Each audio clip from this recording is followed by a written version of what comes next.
You're thinking of doing a working holiday visa in Sweden, well, you come to the right place as I'm standing here in my studio apartment in Stockholm, and today I'll run you through the tips and tricks and everything that I wish I knew before moving here.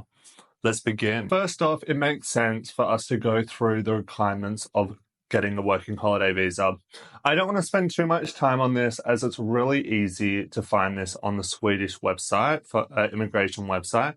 But if you haven't seen it yet, just pause the video and read the text just right next to me here. A little bit of backstory for me. Prior to moving to Sweden, I was on a backpacking trip around Europe for about 3 months, and I met my current partner traveling, and I decided, hey, why not? Let's move to Sweden and start a new life. When I applied, I didn't realize that it was going to take several months to get the visa. I thought it was only going to take a month, and so I wanted to just continue traveling, and by the end of all my plans, I would be able to just move straight to Sweden. And I somewhat got to follow my plan. While I was in Copenhagen, I filled out the application online, fully online. Great. Tip 1, make sure that you do your application early before moving. When you're doing the application, it's going to ask you why you're wanting to move to Sweden. I said things like I wanted to move for the culture, learn the language, and also spend time with my partner. I have read online that if you do say that you want to move to be able to travel around Europe, they're not going to be too happy to approve the visa. I think they need you to be in the country, wanting to experience Sweden. In the requirements, it does talk about you needing to have about 15,000 kroners, which I don't know what the equivalent of that is. I still struggle with the currency exchange.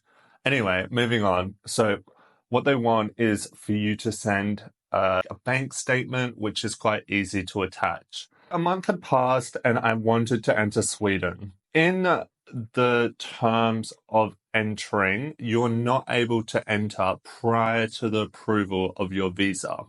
However, always a however, you can enter if your country has the rights to a visa free. So that's what I did. I came in visa free. I contacted the Australian embassy and let them know that I was traveling to Sweden prior to my visa being approved, and that I had full intentions of leaving the country if I did get my visa approved.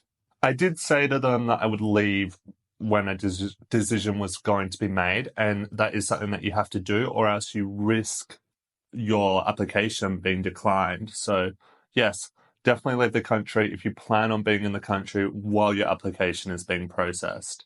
So for the 3 months, you're sitting there kind of waiting for a case manager, like nothing happens. Not knowing that it was going to take 3 to 4 months to be approved when I did my application, I had set the date to start earlier than when I anticipated. And, it's only a year-long visa. If I lost 2 months out of that visa, that's quite annoying. So I just let my case manager know, look, I made an error.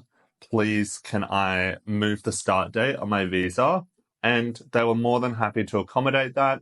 When they first contacted me, they asked if I was in Sweden, and I literally just said to them, I am in Sweden. I plan on leaving the country in 2 weeks' time. Can we please make a decision then? Can we start the process then? And my case manager was so easy to deal with, very happy with that. Every country except Australians are required to have health insurance for this visa. Australians are covered under a bilateral health agreement, which is fantastic. I didn't know how it worked at all until I was in the country and I needed to go to hospital. So that did happen. What I found out is that you needed to have your Medicare card and your passport.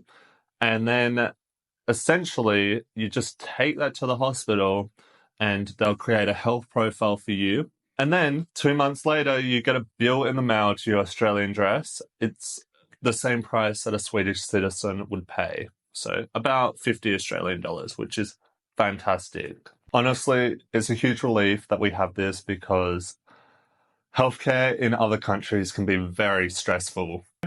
Up until recently, you were required to get your passport checked at an embassy. You're no longer required to do that, thank God. So I didn't need to go to Canberra and I didn't need to go to London. Instead, what they're doing is that you get your passport checked via an app on your phone. It scans your passport, you take a photo, and you create an account on this app called Freya. And then it essentially sends your passport details to immigration and they see that your passport is valid. They're happy with that. It works. It's great. So once I left the country, I got my visa approved within a week, which was fantastic. I booked my flight and traveled straight into Stockholm, but there is still quite a lot of things that you have to do here when you arrive. God, when I was going through border control at the airport, I was so stressed as I had no documentation on me. But thank God they had like documentation on their screen once they scanned my passport that I had a working holiday visa. So it was all good. Step one that I did when I first arrived is that I organized a resident permit card. This essentially what you need to do when you first arrive is that you need to get your fingerprint scanned and a photo taken so then you have a permanent resident card. This will then you can pick this up a week later from immigration or they can send it out to an address in Sweden, whatever you prefer. Another thing that you need to do is that you need to show your passport in person to the Swedish tax agency so they can organize a coordination number. If you haven't been to Sweden, Sweden is heavily digitalized. Every person has a thing called a personal number, and this allows them to, sign up to gyms, be able to approve their identity, get discounts at shops. It's crazy how much you can do with a personal number. And guess what? Because the visa is under a year, you do not get a personal number. You only get a coordination number, which is essentially just for paying tax. This will be organized by the tax agency, so that's great. You'll get that sent to you, and then you'll be able to sign up for things like SFI, which is Swedish for immigrants. I highly recommend you signing up for that as it's free and you can make it work around your schedule. They've got night classes, weekend classes, full-time classes Monday to Friday in the morning and afternoon.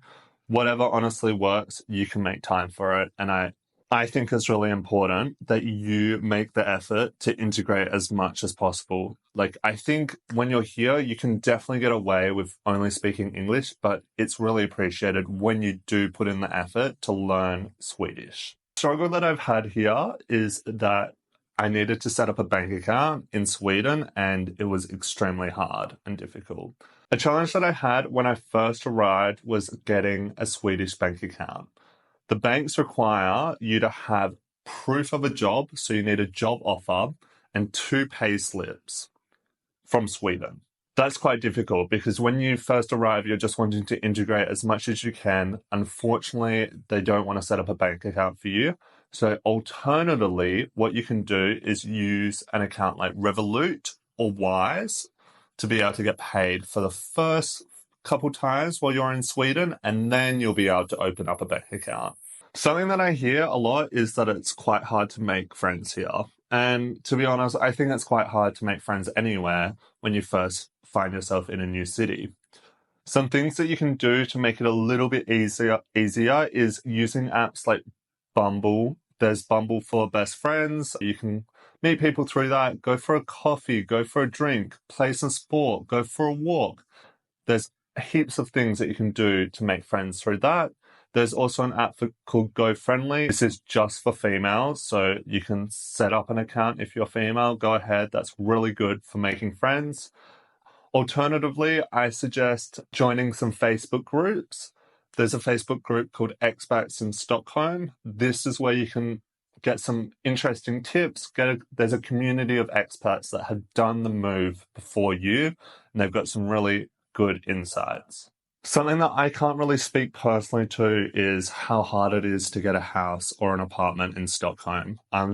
Fortunately, I was able to rely on my partner to be able to house me here, but I have heard that it's quite hard. There is a couple things that you can do. So start early. It can be quite difficult to find a place to live here. Websites like Blocket or Facebook Marketplace is a good place to find a rental in Stockholm. I hope this video prepares you at least the tiniest bit for your working holiday in Sweden. Best of luck. You'll have fun, make some friends, get a community around you, cool home, get some new hobbies. You'll be fine.